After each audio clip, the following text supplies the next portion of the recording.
welcome back to Shortwave Radio with Ham Radio. Your hosts, Ben Brown, Esquire, and KimBoo York. I'm the producer and kind of the back end person and the questioner in this particular case. So what is a shortwave episode? This is where Ben and I get together and talk about a topic that's, on the wire right now, something important that's going on that we feel the community either needs clarification on or that we feel like is important to share some of the details with the broader community. And this is one of those situations. And most of us have probably heard about the merger acquisition. We'll get into those details in a moment, of University of, I always mess this up, and it's like University of South Florida, Sarasota-Manatee campus, bleh, by New College, right? So there's a lot more to this than just a land accession or whatever, dorm rooms. And we hear about dorm rooms and a lot of different elements of it. So we just kind of want to give an explainer, talk about what we do know, talk about what we don't know, and help the community kind of understand what's happening to our beloved institution. So I think let's start with that first one, Ben. Like, my understanding is that this is not a merger. It is actually the University of South Florida, Sarasota-Manatee campus basically being eradicated by being bought by New College. I'm not sure about that. What would you describe the terms as you've read them in all the research that you've been doing? I think that's about right. It's an acquisition of land and facilities. And the USF students will have a teach-out period to complete their degrees that they're already pursuing. And a lot of the programming and all of the faculty, at least as we've heard so far, will be retained by USF, but no longer at that location, except for like a limited teach-out window when they'll still be operating from that location. So they're eradicating every program that USF-SM had at that location. Yeah, after the transitional teach-out period, the Sarasota community will no longer, Sarasota-Manatee will no longer be able to access those programs. They'll have to, they could enroll in, the Tampa or St. Pete campuses perhaps. But yeah, they're not going to be offered in Sarasota-Manatee. And what was the logic that was presented during this acquisition to the legislature and the governmental bodies that were in charge of making this decision about why this was necessary to eradicate these programs that were really popular in Sarasota and Manatee area in order to give this campus to New College? In my experience, and this is not a critique of the logic, sometimes people will kind of sarcastically say, well, there is no logic to it. There actually is. I did not experience rationales being put forth for this. It wasn't, maybe I'm missing something and it should be reviewed more, but I didn't experience a clear rationale from the New College administration of why this was a great idea. I think they made references to the fact that they've been expanding, the student body has been growing, but there's a lot of factors that go into this, and I didn't, experience a thorough explanation of them. Not even an explanation I disagree with. Really, very little in the way of an explanation. Just not really any kind of reason at all, other than something that Corcoran wanted? Well, yeah, I think that's actually any analyst looking at it all from a distance would say the reason this happened is because Richard Corcoran pushed for it and pushed for it and pushed for it and leveraged his political connections. This was something he really wanted, and now it's happened. I was actually among the skeptics who, after it first became defeated, I thought it wouldn't happen, and I was wrong. He did have the political power to make it happen. Nathan Allen seemed, he's had that Substack that he's been publishing a lot of information and data on, and was behind the idea of Novo Collegian Fidelis, which we won't go into right now. But he seemed convinced all along that it would happen, and it turns out he was right. And again, I'm like, I understand that this was Corcoran's baby, but and I don't want us to get into speculation like what's in Corcoran's mind. Are there any advantages to this, really, collectively? Like, what is the advantage? Like, I don't see it. I am mystified. Well, I have, a lot of critical things to say, but I will indulge this devil's advocate portion of the podcast, because yes, there are some advantages. USF has modern dormitories. I believe they have 200 beds. This is obviously much needed by the college. Yes, they were already making use of much of that space through a deal they had with USF where they could house new college students there. But instead of having to, make a temporary deal and hope you can continue it, they'll actually own that facility, and that does make good sense for the college. The new college's East Campus, all of the East Campus, Hamilton Center, the letter dormitories, the classrooms, and everything else over there is now has less than 30 years left on its lease from the airport. So that's becoming a major issue. It's very difficult, if not impossible, to obtain financing for facilities where the lease is under 30 years. The ground lease is under Didn't know 30 that. years. So there you can see some strategic value in acquiring extra space somewhere else. Okay. Okay. Well, that at least gives me some framework, and some framework for listeners might be able to say, well, okay, that does make sense. But my However, understanding. sorry to interrupt, but No, these go reasons, ahead. except for the dormitories, these reasons were not advanced by the people advocating for the acquisition. So these are just reasons we're kind of like, we're searching for a reason, and maybe this is a good one, but this isn't what the reason why they said they like needed it. Yeah, I'm being the best advocate for them that I can. I mean, look, I haven't reviewed every statement they made in every place, so maybe they did refer to this somewhere, but this was not a prominent part of the, actual rationale they put forth. Oh wow. So it really was just Corcoran wanted this deal to go through for some reason, and it went through. And I've heard a lot about the dorms, and like as you said, they already had an agreement to use them. From a bureaucratic administrative side, yeah, it's easier to just own the dorms than have to arrange to try to rent them out every semester or every year. That does make sense. But again, there's other downsides to this, including, Sarasota-Manatee campus losing the extension of University of South Florida, as well as a certain level of debt, right? Like there's what, $23 million of debt that we know. Now Yeah, for listeners, I want to make it clear. We've tried to do our research. We really have. And Brian particularly has gone down a lot of rabbit holes looking for these numbers. So as we talk about them, be aware we are going to put references in the links in the show notes so you can go look at the numbers that he's referencing and what he's talking about. And maybe you can get a clearer picture than we have. But I don't know. So far, everything I've heard of is kind of wishy-washy and not clear at all. yeah. There's been a bit of a public debate about what the debt load is, and that's a very important part of this, and especially because we have to view it in the context of what New College's general public funding is going forward, which is a lot less this year than it's been in any of the last 3 fiscal years. So that's one thing I'd like to explore in this podcast is the combined effect of the reduction in New College's funding by the legislature and then taking on this debt load that comes with the USF campus. Okay.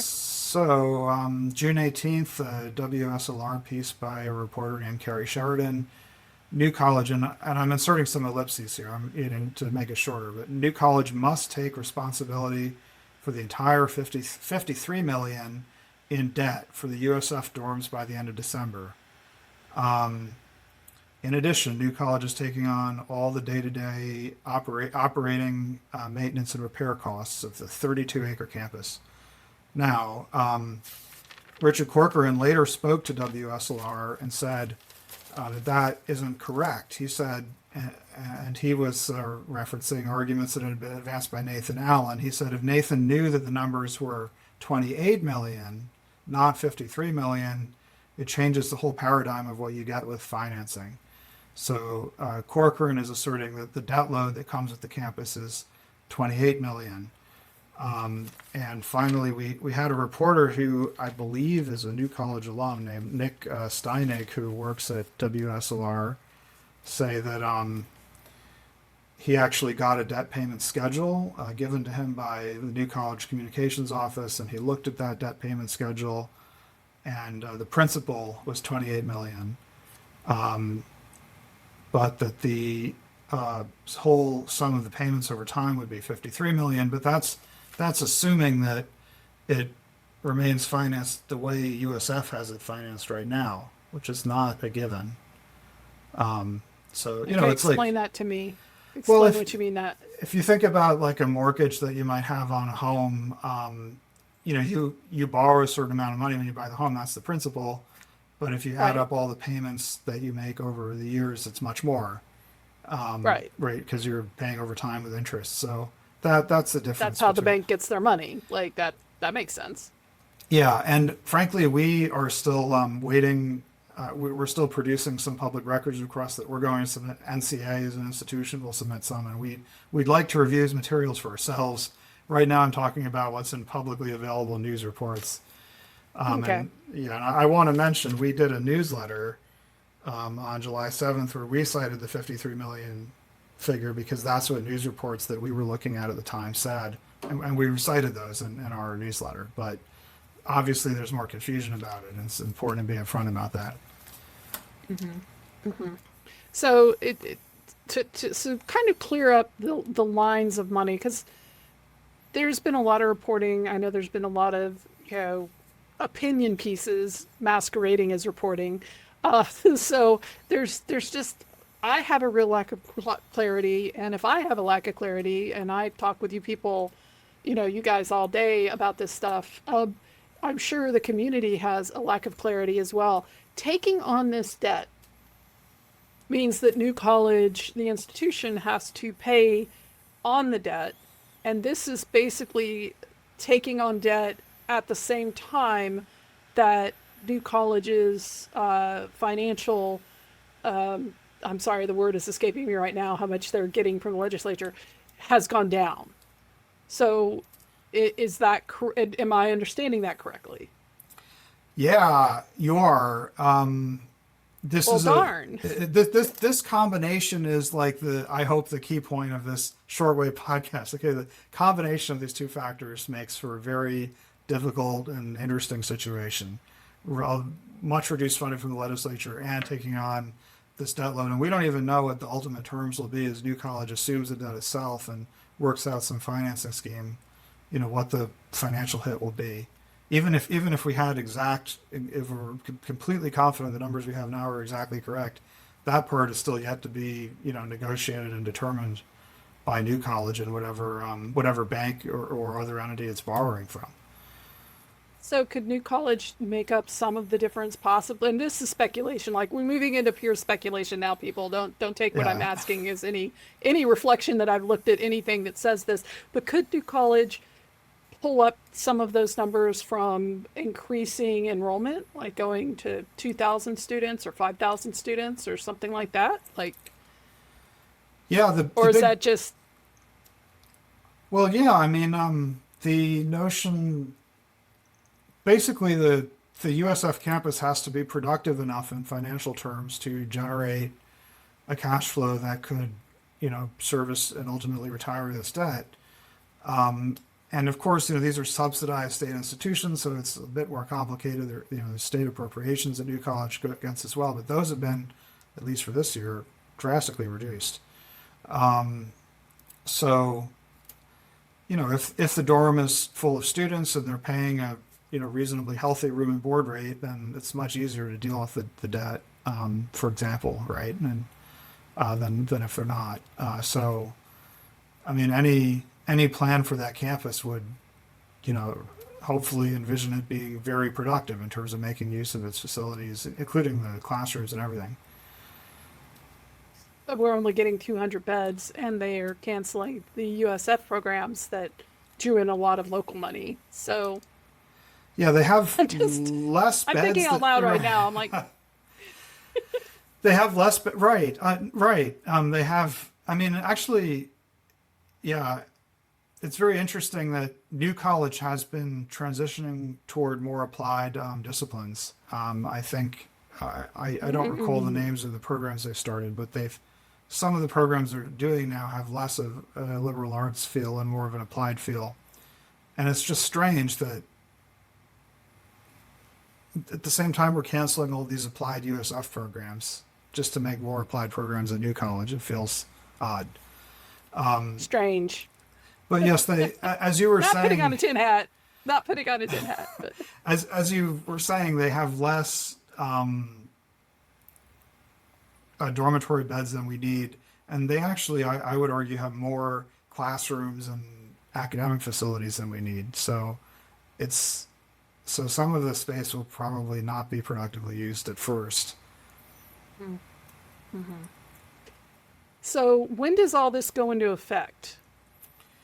Uh, they one of the articles mentioned that New College will have to take. I think I quoted this before. It will have to take responsibility for the debt by the end of December. So right now it's actually making payments to USF that USF is then turning around and paying its creditor with what New Colleges give. But the financing scheme remains what USF had negotiated and is still, Okay. complying with. And New College is just making payments.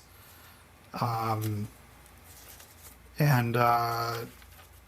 yeah, someone will have to go and get the copy of what Tallahassee passed to see precisely how this unfolds. But it is the case that USF students who were already enrolled in degree programs when this was enacted by the legislature will have an opportunity to finish their programs locally without having to move to St. Pete or anything like that.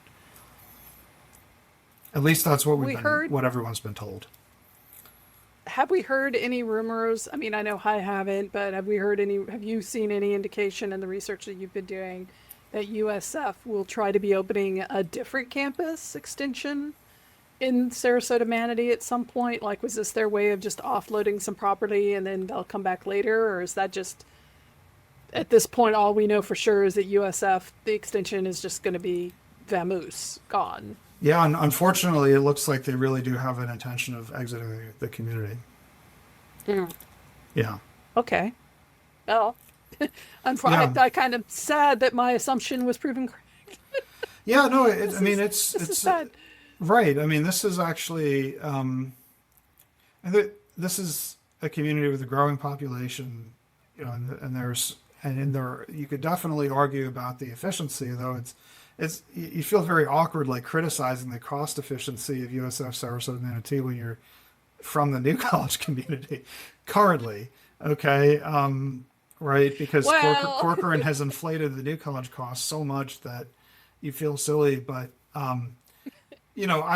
look, it's true that it's not abundantly clear that the USF campus was being run super efficiently in terms of leveraging all of its physical and other resources. But it is true that this region has a growing population, and you can certainly imagine a social and economic need for those applied programs. It was offering programs in nursing and teaching and other, things that are genuinely needed. So, I mean, I will say, if anybody hasn't been to Sarasota lately, like I had not, I think I was down there for like the 2010 50-year reunion. And then it was a long time before I came back to Sarasota again. I was down there just recently, obviously, for Alt Grad, which we had in May. It was very successful. It was great to be there.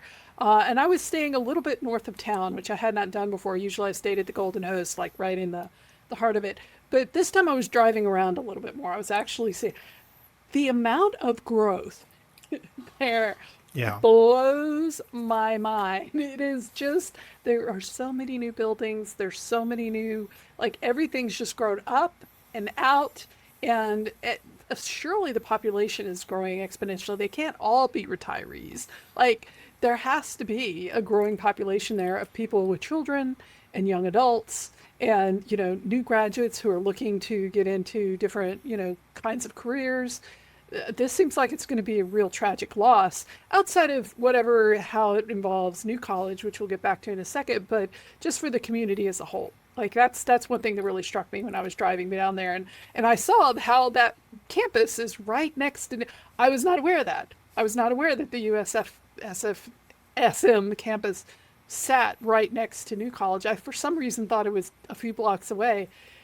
But yeah, I mean, it's just that whole community is just blown up over the years. It's so much bigger than the small little southern town I went to in Yeah. '88 when I showed up and there wasn't even a 24-hour grocery store. Like, it's changed. There's a lot of people there now. Yeah, it's a definitely visceral when traveling there. And one, if people are looking for like an objective empirical proxy, you could use just a proxy, but the growth of the airport. And John Schuessler is a former airport staff person who's written a bunch of articles, and is saying with some degree of being convincing that this is a reason why the airport should not agree to extend lease on New College's East Campus land, because it's been growing, and dramatically in terms of its number of flights and passengers. And look, even if they're all tourists, someone is going to have to be servicing those tourists, right? I mean, the hotels and Somebody's going to everything. have to, Yeah, be the barista. Like, somebody's got to, the new little Walmart that's on Tam right, Avenue. That's like right. the City, tiniest Walmart I've ever been in. But it's there, and it needs staff. Like, there'll need to be more police, more firefighters, more people working at City mhm. Hall. I mean, everything. So yeah, it's and of course we don't think that they're all tourists, right? No. So getting back to New College, then there was, like we mentioned earlier. I mentioned earlier the Novum No, in Collegium Collegium Fidelis. That's Fidelis. yeah. You can tell it's been a few years since I took Latin. So that plane was floated for a little while. It seems dead in the water. I don't want to speak for other people, but that's my perspective on it.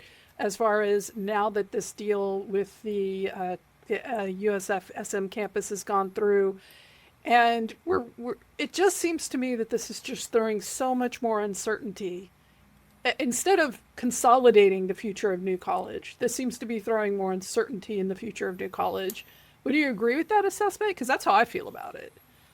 Yeah, and look, NCA is really an organization that it will be what the alumni make of it. I mean, you can read our 990s and so forth. We're not sitting on some great pile of treasure. We go forward and move because of the activities of the people who are involved in, and we're trying to grow that circle of people to more and more alumni. So if you're out there and you have, say, an MBA, or you have a lot of real world business experience, or you have a background in finance or economics, we could really use your help, because the question here is the intersection of the reduced state funding lines, dramatically reduced for this fiscal year. This requires all kinds of pretty rapid adjustments, reduce expenses from the level they were at during the last 3 fiscal years. Intersection of that with the debt that's coming with the USF campus, and even the electric bill is not insubstantial, right? All the maintenance and operating responsibilities. This is really, look, Corcoran put together a budget and sent it to the Board of Trustees for this fiscal year, and they approved it right before July 1st, right? The fiscal year begins on July 1st. But these budgets are, in a sense, somewhat fictional. I mean, they can be adjusted on the fly, and there's no one really, on a day-to-day basis monitoring whether what the budget is being followed or not. No oversight in that regard that I'm aware of. So I would think there would be like a comptroller managing. There's not? There's staff people at the college, but really they're going to do what, and they all answer to Corcoran, and then we have a board of trustees, and we have a board of trustees that's supposed to exercise oversight, of course. How longer does Corcoran have in this position? Like, when is he? I mean, is he have a term limit here? I thought. Well, there's a contract in effect. Okay, that must be what I'm thinking of then. It does have a term. Now, but this is normal in Florida higher ed. it doesn't mean when the contract ends that the president is just gone, right? I mean, it's just a new contract is negotiated and presidents stay on for decades. So there's been plenty of speculation about whether Corcoran might leave at some point, but we don't have anything objective to go on. Right. So, this could be a long-term plan on his part. We just don't know. We just don't know. Yeah, I mean, right. I mean, to remain as president of New College, that if you just go by what's normal in Florida higher ed, although it's been changing lately, it's normal for the presidents to be very long-term, people. Yeah, when I worked at FSU, I mean, it was a really big deal when we got a new president because they do last for quite a while. Right. And that's a good thing. Like, I don't want to make it sound like, oh, we would need a new president for this college every 5 years or something ridiculous like that. But I guess my questions are kind of leading towards, like, we don't know what the real motivation of this whole acquiring the USF-SM campus, really the heart of it is, how that integrates with Corcoran's career plans, if it does at all, or how the financials look, given all these factors of what the funding went down, the amount of debt, which could be 20 something or 50 something. So it's just a lot of questions are still up in the air. I know when you and I were talking before we started filming, it's one of the things we were kind of laughing about because, what do we tell people? Like, it's like, well, we can't tell them that because we haven't had much luck in figuring out the real answers. So if there's a takeaway here, certainly I think, Ben, your call to action is great. We do need people, especially alumni with financial, government, higher ed experience, who are good at looking at numbers and can come in and look at some of these papers. Please reach out to us. I'm coordinator at novocollegian.org if you want to email us. You can reach out to Ben as well. He's Ben at novocollegian.org. And sorry, I'm going to share your email, Ben. Please. No, I'm happy to. Look, yeah, people write back to the podcast. That. That's a good thing. Yeah. Yeah, absolutely. So as we wrap this up, I know we've kind of hit a lot of topics, and it is a much bigger issue than I think a lot of people realize. Is there some kind of takeaway that you personally have about this situation, your perspective on it, and about what's going on? Like, yeah, actually, outside of all the newsletters, all the news articles you've read. Well, I would adopt a statement that was recently made by New College professor of economics and international studies, Taryn Kemraj, who wrote a pretty impressively independent Substack article, and he says that Nathan Allen, who's been pushing for transparency about, okay, what exactly will the terms of the financing be, is according to Kemraj, unambiguously right on that question, even though he disagrees with him on other things. And he says, a college with new, I'll quote from his piece, a college with New College's academic legacy, the Fulbrights, the PhD placements, deserves administration and board willing to show the public the numbers. That would be my takeaway as well. That's a good one, I think. I don't have a takeaway. I'm still trying to crunch all the details and the facts of what's going on about it. I've heard a lot of very negative doomer prognostications because of this. I've also heard people say that, this is going to be good for New College. Like you said, the East Campus is on the line. We might not get to keep it. And so at that point, where will New College go? If New College still exists as we know and love it, where will it be? So these are very valid questions. They're very complicated questions. And I hope that today we have helped listeners get a little bit, I don't want to, clear? Clear is the right word. I think we've highlighted the important questions, and there are definitely important questions. How do we deal with the 40% budget cut? What would you do if you were running the place? How would you absorb that cut? I'd cry. Yeah, that's a very valid question. Like, you're taking on a huge amount of debt when your income is going down. That's a very simplistic view of it. I don't mean to even pretend to know the complexities of that big of a budget, but that's kind of my takeaway. There are times when the simple view is very wholesome. Thank you, Ben. I mean, I guess the little quibble there. I mean, the nuance is that New College still has a lot of funding. I mean, Corcoran got way more funding than it ever had before. So, but on the other hand, a lot of the costs he's built in are sticky and can't just be canceled with a stroke of a pen. So what do you do? Yeah, that's a very valid question. Well, I think that we've hit all the points that we wanted to cover, or covered all the points we wanted to hit.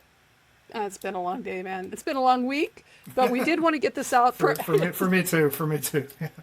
I know you've been traveling a lot. I'm getting Yeah. ready to travel tomorrow. It's just Good. summer. Yeah. I'm heading up to Atlanta to see family. So, Oh, and I know good. you've been seeing family too. So it's been, that Yeah. part is good. Amidst all the rest, that part is good. So please reach out to us. You can email me at coordinator at novocollegian.org. Email Ben at novocollegian.org if you have any interest in helping us crunch these numbers. We'd love to hear from you, or love to hear your insights. Please let us know. Share this with other people if you hear people talking, especially other alumni who have questions or not quite clear on what's going on. Share this video. It will be available on YouTube, which is where let's be honest, you're probably watching it right now. It will also be available as a podcast on all the major podcasting stations under the Ham Radio podcast. So I think that's it for today, and we will hopefully get back to you guys soon with another episode here pretty quickly once we're all done with all of our traveling.